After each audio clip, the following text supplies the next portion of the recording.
नमस्कार, मैं उष्णा, आप देख रहे हैं प्राइम टीवी। वक्त हो गया है खबर दोपहर का। यूपी के मिल्कीपुर विधानसभा सीट पर उपचुनाव फंस गया है, जिसके बाद इस पर जमकर सियासत देखने को मिल रही है। जहां एक तरफ समाजवादी पार्टी के अध्यक्ष अखिलेश यादव ने भाजपा पर हार के डर से जंग टालने का आरोप लगाया, तो वहीं अब बीजेपी ने इसे लेकर पलटवार किया। मिल्कीपुर को लेकर हाई कोर्ट में याचिका दाखिल करने वाले पूर्व विधायक गोरखनाथ बाबा ने कहा कि सपा की वजह से इस सीट पर चुनाव फंसा है। गुरुवार को हाई कोर्ट ने बीजेपी नेता गोरखनाथ बाबा द्वारा मिल्कीपुर को लेकर डाली गई याचिका वापस लेने की अर्जी पर सुनवाई की है। इस दौरान कोर्ट ने कहा कि इस मामले में याची द्वारा तय प्रक्रिया का पालन करने के बाद ही याचिका की वापसी पर विचार किया जाएगा।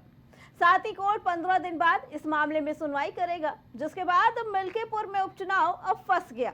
वहीं बीजेपी ने अब इसे लेकर समाजवादी पार्टी को घेरते हुए कहा कि सपा चुनाव से डर गई है। बीजेपी नेता गोरखनाथ बाबा ने कहा कि जब हमारी ओर से याचिका वापस लेने के लिए अर्जी दी गई थी, तो फिर सपा ने कोर्ट में क्यों वकीलों की फौज खड़ी कर दी।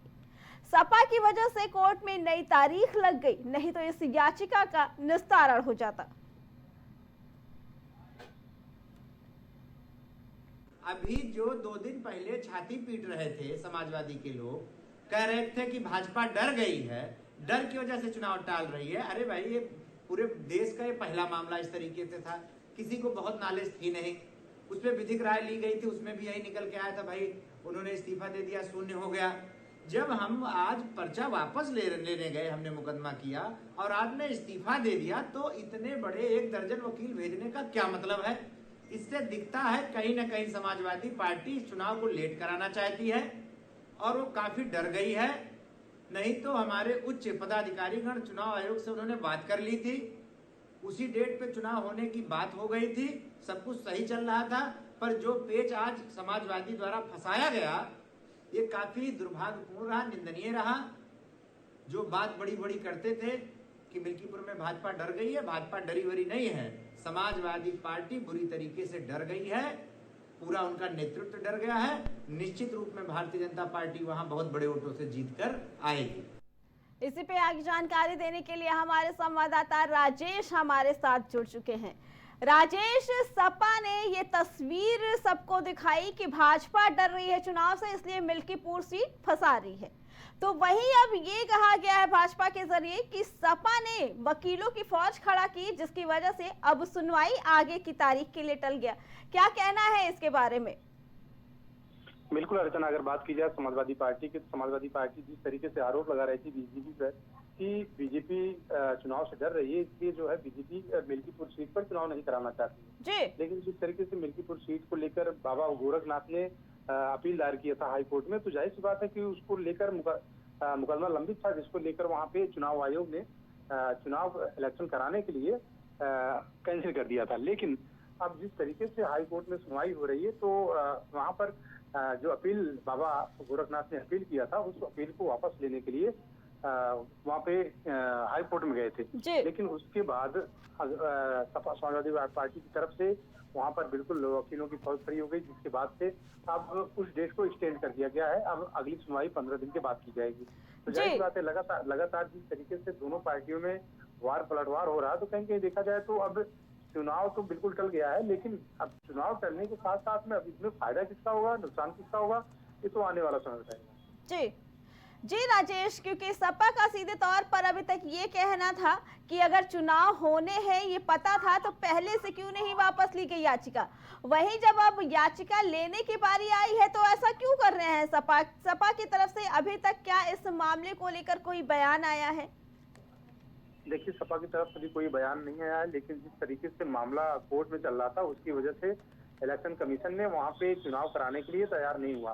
उसके अलावा आपको बता दें कि जैसे एक बात और आती है कि जिस तरीके से विपक्ष लगातार आरोप लगा रहा था बीजेपी पर कि अगर कानपुर वाली सीट पर अगर चुनाव हो सकता है, तो आखिर अयोध्या की मिल्कीपुर सीट पर क्यों नहीं। जाहिर बात है, सबसे बड़ा आरोप कांग्रेस और समाजवादी पार्टी की तरफ से बीजेपी पर लग रहे हैं। तो लेकिन जिस तरीके से मामला कोर्ट में है, बाबा गोरखनाथ ने इस पे याचिका डाली थी, तो जाहिर बात है याचिका को लेते हुए चुनाव आयोग ने चुनाव कराने के लिए मना कर दिया था। जी। लेकिन अब तो मैटर हाई कोर्ट का है। अब कोर्ट जो फैसला करेगी उसी तरीके से अगला कार्रवाई होगी।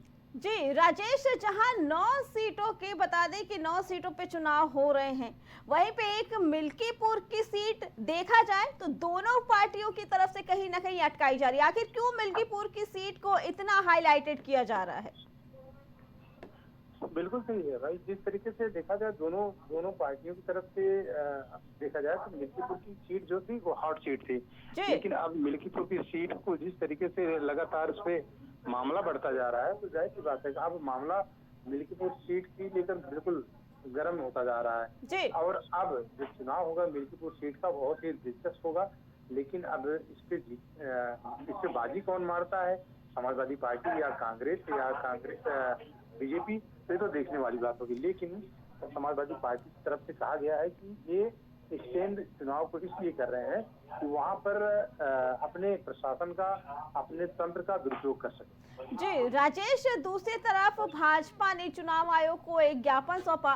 उसमें उन्होंने कहा कि 13 तारीख की जगह जो चुनाव है वो 20 को कराया जाए, क्योंकि 15 को कार्तिक मेला है। क्या लगता है कि ये कहां तक सही है? देखिए, ये बिल्कुल सही नहीं है, क्योंकि कार्तिक मेले की वजह से अगर चुनाव को एक्सटेंड कराना है जी। उसके लिए आवेदन किया गया है बीजेपी की तरफ से, बिल्कुल गलत है। क्योंकि मेले की वजह से चुनाव एक्सटेंड कराना एक कहीं से भी वाजिब नहीं लगता। लेकिन फिलहाल बीजेपी ने दिया है। अब इस पे चुनाव आयोग को फैसला लेना, चुनाव आयोग एक्सटेंड करता है या नहीं। जी राजेश, क्योंकि जो विपक्षी दल है वो भाजपा पे लगातार इस चीज को लेकर भी हमलावर है, क्योंकि विपक्षी का कहना है कि भाजपा जानबूझकर उपचुनाव को बार बार टाल रही है। बिल्कुल, अगर देखा जाए तो जिस तरीके से बीजेपी और समाजवादी पार्टी में दोनों पार्टियां एक दूसरे पर हमलावर हैं और चुनाव को लेकर जी। तमाम वादे कर रहे हैं, तमाम दावे कर रहे हैं, तो जाहिर सी बात है कि अब चुनाव होने के बाद ही पता चले। क्योंकि समाजवादी पार्टी ने 6 सीटों पर उम्मीदवार उतार दिए हैं और एक सीट बची है जिससे समाजवादी पार्टी को उतारना है। बाकी 2 सीटें कांग्रेस खाते में गई है और बीजेपी अभी भी अपने उम्मीदवार को फाइनल नहीं किया है। लेकिन अब ये तो देखने वाली बात हुई कि बीजेपी किसको उतारती है। अब उसमें मुकाबला किस तरह का होता है ये तो आने वाला समय बताएगा। जी जी राजेश, आपका बहुत बहुत धन्यवाद। तो जहां एक तरफ भाजपा पे ये आरोप लग रहा था कि जानबूझकर मिल्कीपुर सीट पे याचिका दायर की गई, वापस नहीं ली जा रही, तो वहीं अब गोरखनाथ की तरफ से ये बयान जारी किया है कि जब याचिका वापस लेने के लिए हमने अब लड़ाई शुरू की तो अब सपा ने वकीलों की फौज खड़ी कर दी और जानबूझकर आदेश आने की तारीखों को बढ़वा रही है। बहराइच सांप्रदायिक हिंसा मामले में गिरफ्तार 5 आरोपियों को कोर्ट ने 14 दिन की पुलिस रिमांड में भेज दिया। आज पुलिस ने 5 आरोपियों को सुरक्षा कारणों की वजह से अपर जिला जज पूनम पाठक के आवास पर ही पेश किया। इस दौरान आसपास कड़ी सुरक्षा व्यवस्था की गई, जिसके बाद कोर्ट ने आरोपियों को पुलिस रिमांड पर भेज दिया। बताया जा रहा है कि सुरक्षा कारणों की वजह से गिरफ्तार आरोपियों मोहम्मद फहीम, मोहम्मद तालीम उर्फ सबलू, मोहम्मद सरफराज, अब्दुल हमीद और मोहम्मद अफजाल को अतिरिक्त जिला न्यायाधीश पूनम पाठक के आवास पर लाया गया था और पुलिस मुठभेड़ में घायल सरफराज और तालीम को भी अस्पताल से कोर्ट में पेशी के लिए लाया गया था। दोनों गुरुवार को पुलिस मुठभेड़ में घायल हो गए थे और उनके पैर में गोली लगी, जिसके बाद उन्हें जिला अस्पताल में भर्ती कराया गया और फिलहाल उनका इलाज चल रहा है। बता दें कि बहराइच हिंसा में दोनों आरोपियों की पुलिस मुठभेड़ में गोली लग गई थी और पैर में गोली लगने की वजह से दोनों घायल हो गए थे। उन्हें अस्पताल में भर्ती कराया गया। जिला अस्पताल में उनका फिलहाल इलाज चल रहा है और अब जज द्वारा उन्हें 14 दिन की पुलिस रिमांड में भेज दिया गया है। इसी पे आगे जानकारी देने के लिए हमारे संवाददाता कलीम हमारे साथ जुड़ चुके हैं। कलीम, बहराइच के आरोपियों को कोर्ट में ना पेश करके सीधे जज के आवास वाले कोर्ट पे पेश किया गया है, क्या कहना है इसके बारे में? क्या पुलिस को इतनी सख्ती बरतनी पड़ रही है? की जाए अर्चना जी, बहराइच का जो मामला है वो काफी सेंसिटिव मामला है, क्योंकि जिस तरीके से वहां पर हिंसा भड़की थी, क्योंकि जो शोभा यात्रा के दौरान जिस तरीके से वहां पर गोलीकांड हुआ, गोलीकांड में एक की मौत हुई, उसके बाद वहां ग्रामीण थे वो काफी आक्रोशित हुए थे और इसी के बीच अगर बात की जाए वहां पर काफी आगजनी भी देखने को मिली थी, जी। जिसको देखते हुए वहां मौके पर एडीजी रैंक के जो अधिकारी हैं, एडीजी एलओ अमिताभ यश, उनको मौके पर खुद उतरना पड़ा था। वो वहां की जो सिचुएशन थी उसको संभाल रहे थे, और सिचुएशन संभालने के बाद जिस तरीके से उनकी तलाश में टीमें लगी हुई थी, जो इससे पहले गिरफ्तार किए गए थे, उसके बाद जो नामजद की बात की जाए, नामजद फिलहाल पुलिस कस्टडी में नहीं थे, लेकिन जब गिरफ्तारी की बात की जाए, जब मौके पर जाया जा रहा था तो अन्य लोगों की गिरफ्तारी के बाद उस असलहे की बरामदगी को लेकर उसी दौरान जो मुठभेड़ हुई थी, मुठभेड़ में सरफराज और जो एक और एक नामजद है उसको जो है गिरफ्तार किया गया था। गिरफ्तार करने के बाद जो घायल अवस्था में उसको अस्पताल में भर्ती कराया गया था, जी। लेकिन अस्पताल में जिस तरीके से वहाँ की सिचुएशन की बात की जाए, वहाँ की गंभीरता को देखा जाए तो उन जगहों पर पूरी छावनी में तब्दील कर दिया गया था, यानी कि 1 किलोमीटर के दायरे में कोई भी शख्स अस्पताल के इर्द गिर्द नहीं जा सकता था, यानी कि बिना पुलिस की जानकारी के कोई डॉक्टर है तो वो भी उस तक नहीं पहुंच सकते थे। लेकिन अब की अगर बात की जाए तो इस मामले में फिलहाल आज जिस तरीके से जज के सामने आरोपियों को पेश किया गया, तो पेश करने के बाद मामले में जो तहत जाने की अगर बात की जाए तो उसके लिए फिलहाल 14 दिनों की पुलिस कस्टडी रिमांड दी गई है, और पुलिस कस्टडी रिमांड में इन सभी पहलुओं पर अभी जांच की जा रही है, और जांच में जो तथ्य सामने आएंगे उसके आधार पर आगे की कार्रवाई करने का दावा किया जा रहा है। जी, कलीम 5 लोगों को रिमांड में भेजा गया, क्या लगता है कि आरोपियों की संख्या और बढ़ सकती है? देखिए, फिलहाल जिस तरीके से अगर बात की जाए हिंसा का जो मामला है, हिंसा के मामले में फिलहाल जो नामजद आरोपी की बात की जाए, जो अज्ञात की बात की जाए, तो 3 अज्ञात और 2 नामजद, यानी कि कुल टोटल 5 आरोपियों को अब तक गिरफ्तार किया गया है, और उन 5 को फिलहाल जेल भेजा गया। लेकिन जबकि अगर बात की जाए जो मुठभेड़ में घायल हुए थे उन्हें पुलिस कस्टडी रिमांड पर लिया गया है, और रिमांड पर लेने के बाद अब इस मामले में अगर आगे की कार्रवाई की बात की जाए तो वो कार्रवाई फिलहाल अभी चल रही है, और उसी कार्रवाई के दौरान आज रिमांड पर लिया गया। तो रिमांड पर लेने के बाद अब इस मामले में क्या कुछ आगे तथ्य आएंगे, उन सभी पहलुओं पर अभी जांच चल रही है, और रिमांड में क्या कुछ सामने आता है उसके आधार पर आगे की कार्रवाई भी होगी। जी, कलीम इस मामले में जो मृतक है लाल रामगोपाल मिश्रा, उनके वाइफ का भी एक बयान सामने आया है। उन्होंने कहा है कि पुलिस सिर्फ दिखावा कर रही है, वो सच में हमें न्याय नहीं दिला रही है। क्या कहना है इसके बारे में? देखिए, दिखावा कहने वाली बात अगर की जाए तो अगर दिखावे की बात होती तो पुलिस जिस तरीके से आज रिमांड 14 दिनों के लिए है, तो वो रिमांड पुलिस को ना मिली होती, और जो कार्रवाई की बात की जाए फिलहाल वो कार्रवाई पुलिस लगातार करती हुई नजर आ रही है। अधिकारियों की बात की जाए और इन्हीं सब मामलों को लेकर के पुलिस लगातार एक्शन में है, क्योंकि जो न्यायालय कहता है, जो जुडिशरी कहता है, उस जुडिशरी के आधार पर फिलहाल पुलिस अपनी कार्रवाई करती हुई फिलहाल नजर आ रही है। जी, कलीम इस मामले में जो पुलिस के बड़े अधिकारी हैं, क्योंकि बहराइच के मामले में कई पुलिस अफसरों पर भी काज गिरने की आशंका बताई जा रही थी, क्या लगता है कि कई नाम इसमें शामिल हो सकते हैं? देखिए, फिलहाल अगर आशंका की बात की जाए या फिर लापरवाही की बात की जाए, जिस तरीके से गाज गिरने को लेकर के, तो फिलहाल उन सभी मामलों पर अभी जो है लापरवाही के लिए ऐसी कोई भी चीजें नहीं देखी, लेकिन हाँ, जो लापरवाही शुरुआती तौर पर देखी गई थी, उन लापरवाही के आधार पर फिलहाल पुलिस कर्मियों के खिलाफ कार्रवाई की गई है। लेकिन अगर अधिकारियों के नाम की बात की जाए, तो फिलहाल वो अधिकारियों पर किसी तरह की कोई भी गाज गिरने की अभी बात सामने नहीं आई, क्योंकि जो स्थिति थी उस स्थिति पर पूरी तरीके से काबू पाया गया, और काबू पाने के साथ साथ जो कार्रवाई थी वो कार्रवाई फिलहाल की गई है। जी, कलीम क्या लगता है बहराइच की स्थिति अब सुधरने लगी है, क्योंकि आज जुमे की नमाज थी, इस दौरान भी काफी पुलिस प्रशासन वहां पे मौजूद रहा, क्या लगता है कि अब जो 14 दिन की रिमांड दी गई है 5 आरोपियों को, अब बहराइच सुधर जाएगा?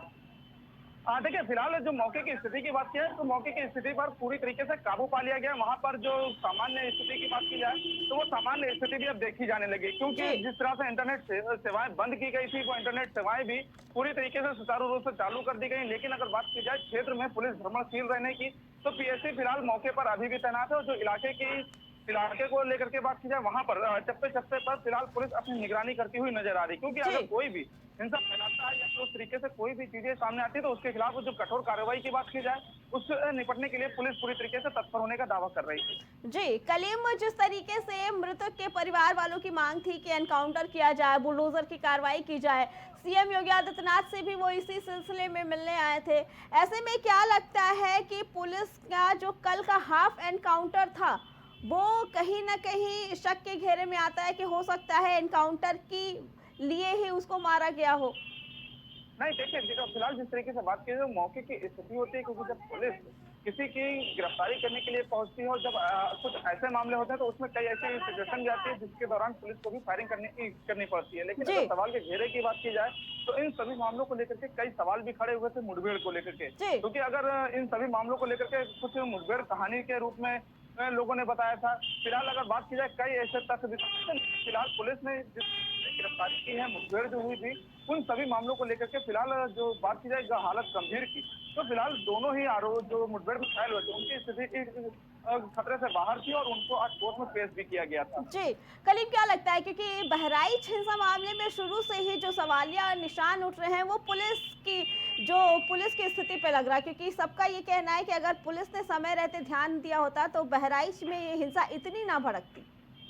देखिए, फिलहाल जिस तरीके से अगर शोभा यात्रा की बात की, शोभा यात्रा के दौरान जिस तरीके से रूट प्लान की बात किया, तो उस रूट प्लान को लेकर के जो पुलिस बल था वो मौके पर रहता है, उसमें लापरवाही तो बढ़ती ही गई है, क्योंकि उसी लापरवाही के कारण फिलहाल पुलिस कर्मियों के ऊपर कार्रवाई देखी गई। लेकिन जिस तरीके से शोभा यात्रा के दौरान जो आपत्तिजनक जो गाने बजाए जाना, उन गानों के दौरान एकाएक किसी के घर में घुस करके रेलिंग तोड़ना और रेलिंग तोड़ते हुए जो उसके घर पर जो झंडा लगा हुआ था उसको तोड़ना, और इन सभी मामलों को लेकर के फिलहाल जिस तरीके से लापरवाहियां बरती गई और लापरवाही इतनी रही कि उसके बाद एकाएक सड़क गई। जी कलीम, आपका बहुत बहुत धन्यवाद।